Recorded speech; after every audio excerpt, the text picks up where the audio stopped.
Olá! Começa agora o Chão e Paz, o seu programa do bem.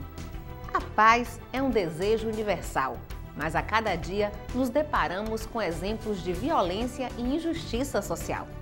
Será então que estamos fadados a apenas sonhar com a paz? Algumas iniciativas provam que quando nos envolvemos com a comunidade onde moramos e primamos pelo bom relacionamento entre as pessoas, a paz pode acontecer. É sobre essa ideia de paz como construção coletiva que visa o bem de todos que nós vamos refletir no programa de hoje.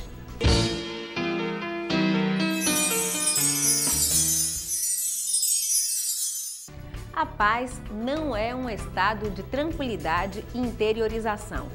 Ela é uma conquista social que passa pelo bom relacionamento das pessoas na família, na escola e na comunidade.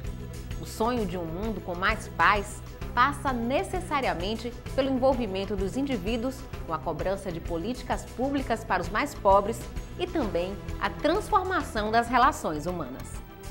Ao meu lado está Erotildes, ela que é agente de pastoral.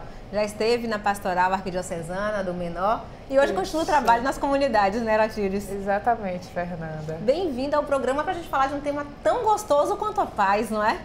Isso, obrigada pelo convite.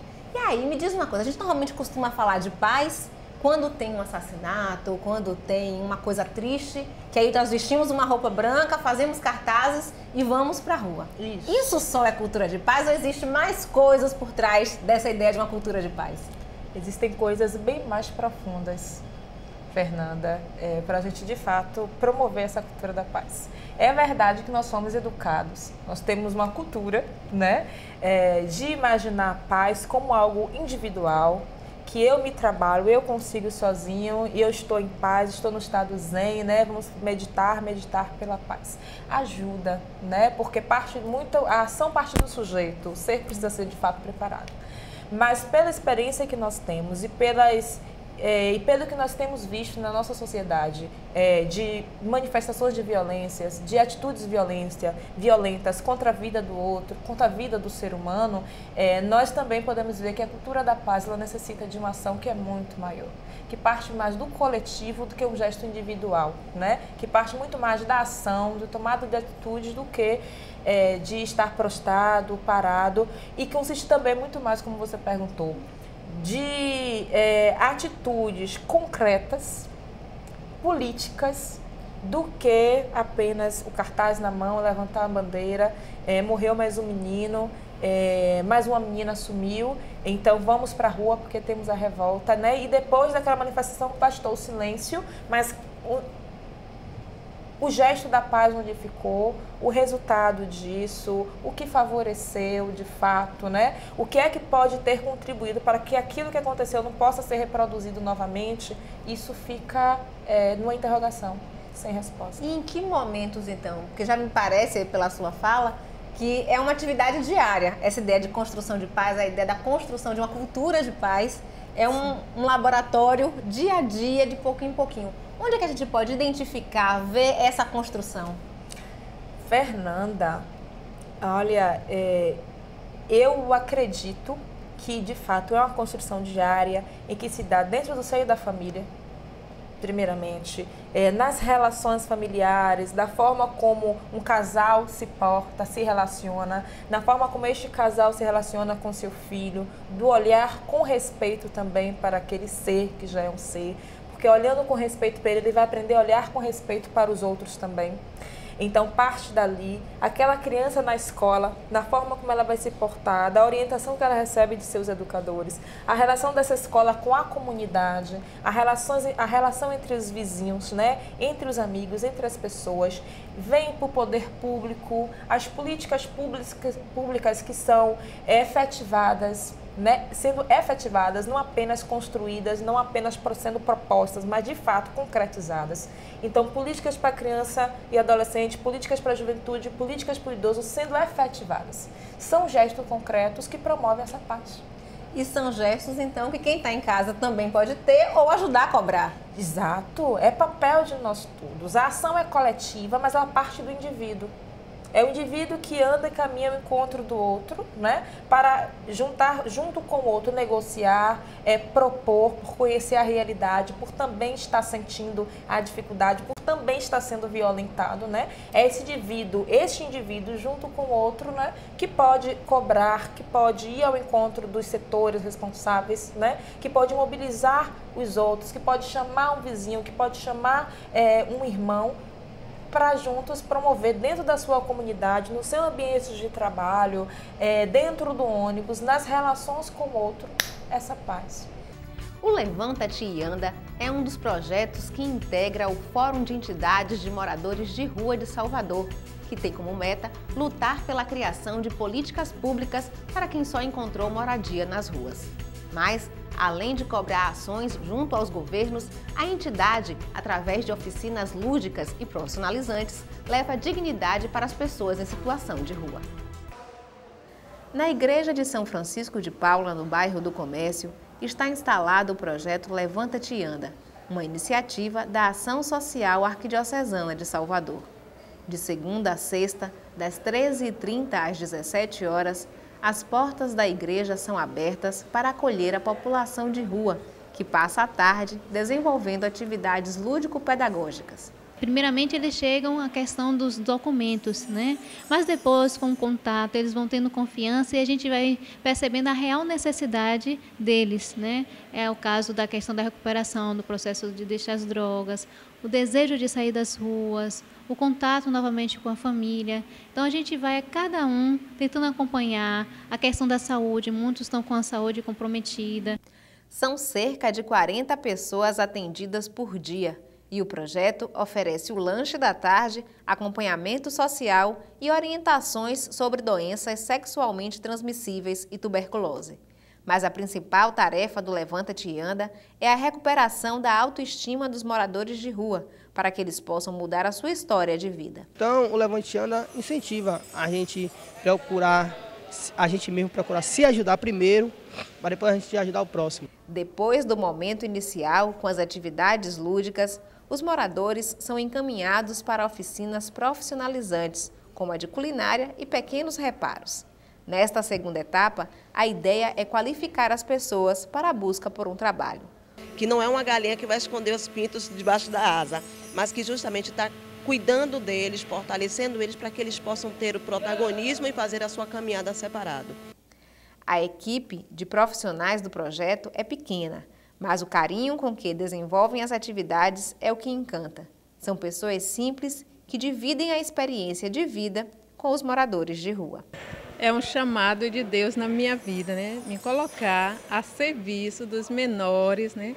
Esses que são nossos irmãos excluídos da sociedade, né? Para mim é uma grande alegria estar ao lado deles, né? Apesar de ainda estar em um prédio em reforma, o Levanta-te e Anda já dá passos significativos no trabalho com os moradores de rua. Há 2 anos, a Igreja São Francisco de Paula estava fechada e as atividades aconteciam no lado de fora. Hoje, o projeto busca a finalização da obra enquanto articula a consolidação do Fórum de Entidades da População de Rua. Então, o desejo do Fórum era justamente isso, trazer as pessoas que estão sensíveis, que fazem esse trabalho para poder fazer junto, agora com a nova visão. Digamos que várias cabeças vão pensar muito melhor do que uma só e que as forças vão se unir.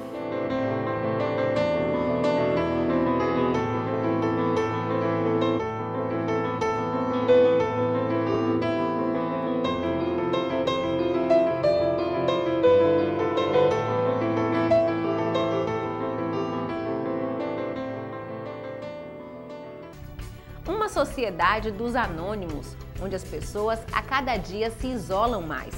Este certo distanciamento entre os humanos também pode ser um fator gerador de violência, que, é claro, não leva à paz. Estamos falando de cultura de paz, mas você trouxe agora os elementos da cultura de violência. A violência não se dá apenas com as armas nas mãos, né? Mas a violência se dá nessa falta de relações amorosas ou de relações respeitosas ou de relações minimamente humanas, né? Desses gestos de cumprimentar o outro, de cumprimentar os vizinhos, das crianças na escola, como se relacionam. Nós vemos aí constantemente nas matérias de jornais, e quem visita escolas também, não é só uma realidade nas escolas públicas, mas em escolas particulares também, dos professores que estão no dia a dia com crianças, observam as relações de violência. Então é uma cultura de violência. A cultura da paz promove, busca o contrário disso. Né? São com gestos que nos ajudem a pensar, a enxergar o outro, a enxergar-se como indivíduo, como ser que tem valores, e que valores esse ser tem alimentado, para poder conseguir também enxergar o outro como ser de direitos, como uma pessoa de valores, que também merece ser respeitada, e assim fortalecendo a rede. E que aí, no próprio momento de tristeza, de dor, essa comunidade é capaz de amparar, de acolher quem está naquele momento difícil. Exatamente. A partir daí, a partir dessa relação e desses laços, é possível sim que essas realidades em que nós vivemos nas comunidades, que vemos nas comunidades, podem ser melhor supridas ou amparadas ou acolhidas, ou as pessoas se sintam pelo menos mais daí fortalecidas para buscar caminhos de solução. Porque quando somos seres isolados, nos sentimos muito fragilizados. Temos ali, dentro da cultura da violência, nós temos um símbolo muito sutil que às vezes nós não percebemos, que é o medo. O medo é resultado dessa cultura de violência, mas o medo nos imobiliza, né? E o individualismo favorece também a essa cultura de violência, onde o medo ganha muita força, porque ele me deixa intacta, ele não me ajuda a caminhar e ao encontro do outro. A cultura da paz não, como nós já vimos aqui, ela sempre vem a partir dos encontros. Ela precisa ser favorecida a partir do encontro com o outro. Mais do que acompanhar o desenvolvimento escolar, o Solivida, Centro Social no bairro de Campinas de Pirajá, quer preparar cidadãos para a transformação do mundo. Com muito diálogo e muita descontração, as crianças e os jovens são preparados para a vida e a construção da paz.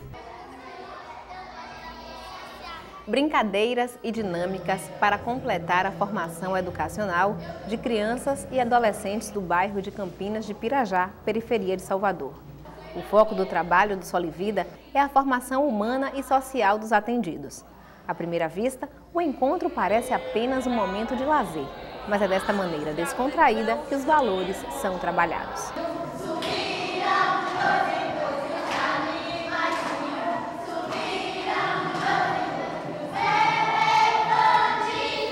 As crianças participam das atividades oferecidas pelo centro no turno oposto ao da escola, e esta é a condição básica para serem atendidas.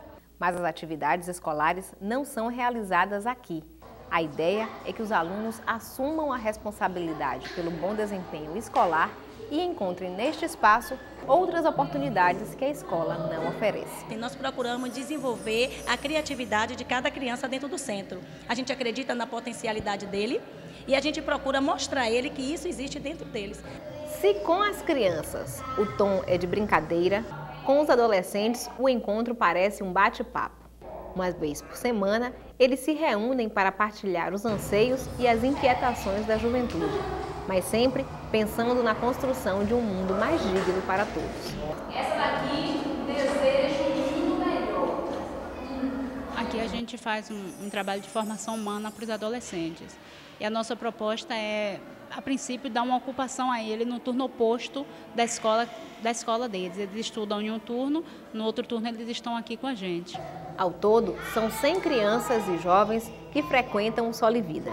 Em comum, eles têm as dificuldades sociais de quem mora na periferia dos grandes centros urbanos e a fibra de quem descobriu o que é ser um cidadão. Aqui ensina você a passar preconceito, ensina você a ser cada dia melhor, ensina você a caminhar com suas próprias pernas e não deixa ninguém te abalar com nada.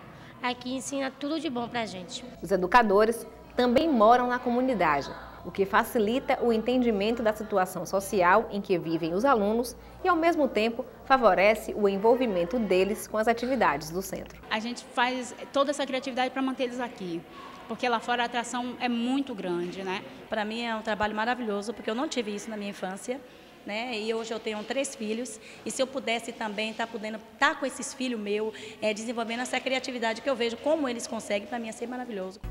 Nem mesmo dentro dos lares, a paz é uma constante. Algumas vezes, as nossas casas são invadidas por situações de violência. Uma experiência da Pastoral do Menor em Salvador aponta saídas para este problema. Quando acontecem os casos de violência, a nossa tendência é: vou botar mais uma grade na minha janela, na minha porta, vou levantar o meu muro, né? Você se tranca, você se isola da comunidade. Na sua fala, sugere o contrário, que eu vá ao encontro e possa oferecer alguma coisa para que essa violência não entre na minha casa. Sim, é interessante isso e é verdade. Mas sua fala me remete a uma pergunta. Isso tem dado resultado? Eu acho que não. Isso tem dado resultado? É de se perguntar. Porque eu recordo, não sendo saudosista, mas é uma verdade, que na minha infância, né, eu podia brincar na rua com os primos, com os vizinhos, sem minha mãe temer tanto, meus avós, que eu passei muito tempo com minha avó, temer tanto, deixa eu olhar para ver, não pode não, fica aqui dentro de casa, sem janela, sem grades nas janelas, sem grades nas portas. Então, sem saudosismo, mas isso era realidade. Hoje, nós tememos que as nossas crianças estejam na rua, olha com quem está brincando, brinque dentro de casa, na rua não pode mais não. Além disso, colocamos grade e isso não tem resolvido. Porque a questão da não violência, de viver numa sociedade com paz, ela passa, eu acredito, muito mais do que grade, do que portões, do que penitenciárias. Ela parte muito mais de ações, como nós já falamos, concretas, de relações entre as pessoas, de justiça social, como nós vimos na campanha da fraternidade no ano passado, né? Que paz é fruto de justiça, é fruto de ação concreta, né? Precisa de políticas, sim, que garantam a educação de qualidade, precisam de políticas, sim, que garantam acesso à saúde, a lazer, a bem-estar. Então, o indivíduo, o ser humano, se sentindo tratado com dignidade, né? Tendo seus direitos básicos preservados, isso promove paz. E aí, essas visitas, esses trabalhos que vocês fazem na comunidade, como são essas ações?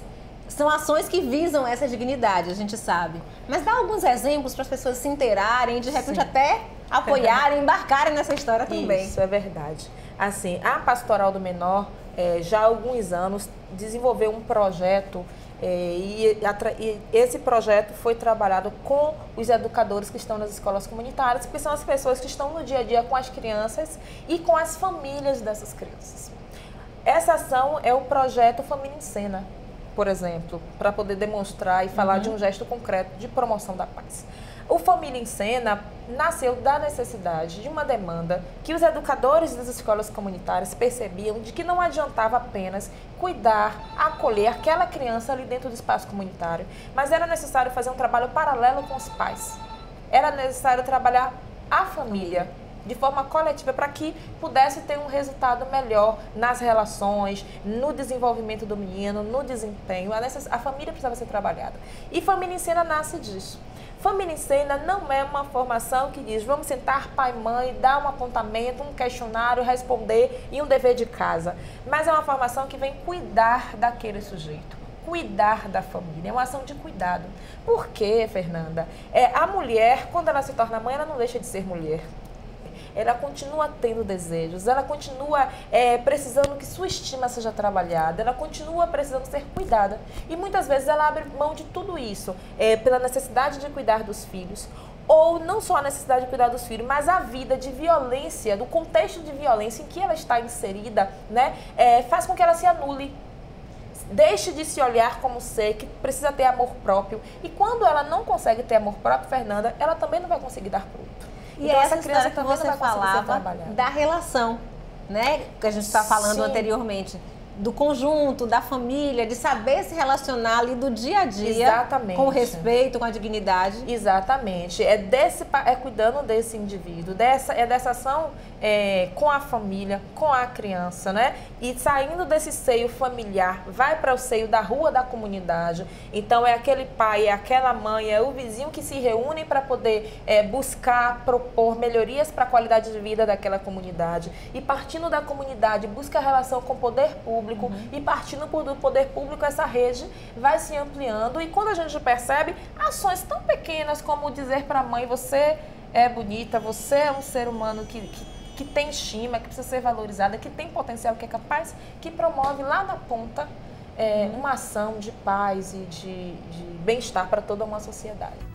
Com o foco na qualidade das relações, a Escola Comunitária Nossa Senhora de Escada desenvolveu um projeto junto às mães dos alunos.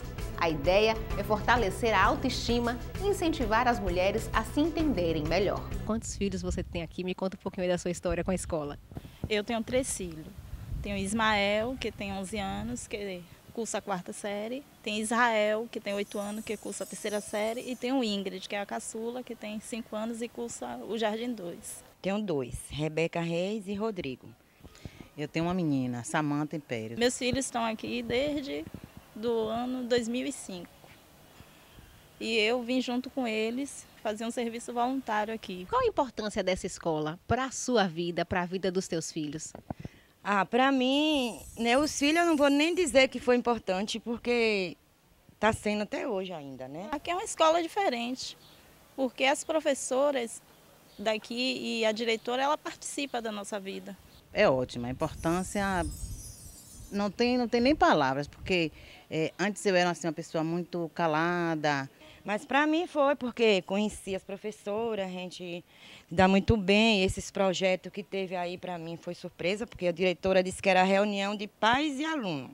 Conhecia pouca gente, não falava muito com as pessoas. Depois começou os encontros aqui.